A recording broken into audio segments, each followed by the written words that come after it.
இப்ப நான் ஒரே ஒரு கேள்வி கேட்கிறேன். சிறுபான்மை மக்களுக்கு ஓட்டு இல்ல அப்படின்னு ஒரு அறிவிப்பு வரும். திமுககாரன் தான் முதல்ல அவங்கள தூக்கி வெளியே கடல்ல எறிவான். இதை மக்கள் ஒரு காலத்துல புரிஞ்சுக்குவாங்க. இப்பயே நிறைய இடங்கள்ல புரிய ஆரம்பிச்சிருக்காங்க. பேக்கெட்டா புரிஞ்சுக்க ஆரம்பிச்சிருக்காங்க. பெரும்பான்மை மக்களை கேட்கிறேன், உங்களுக்கு வெக்கம், மான, சூடு, சொரணை எதுவுமே இல்லையா?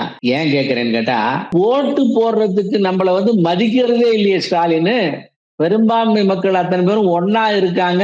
அவங்கள நம்ம கையில போட்டுக்கிட்டாதான் ஓட்டு கிடைக்கும்னு ஒரு கட்சியும் நினைக்கிறது இல்லையே. ஒரு கட்சியும் நினைக்கிறது இல்ல. பிஜேபி ஒண்ணுதான் பெரும்பான்மை சிறுபான்மை பார்க்காமல் நடந்துகிட்டு இருக்கு. அதுல பெரும்பான்மை ஏமாற்றப்படுகிறார்கள், வஞ்சிக்கப்படுகிறார்கள், ஓரங்கட்டப்படுகிறார்கள் என்பதால் அவருக்கு முக்கியத்துவம் கொடுத்து அவங்களை கொண்டாந்துட்டு இருக்கோம். அதனால பெரும்பான்மை மக்களை ஏமாற்றுகின்ற கட்சிகளை நாங்கள் புறந்தள்ளுவோம்ங்கிற எண்ணம் பெரும்பான்மை மக்கள் எடுத்தா ஸ்டாலின் இருக்க முடியுமா ஸ்டாலினால?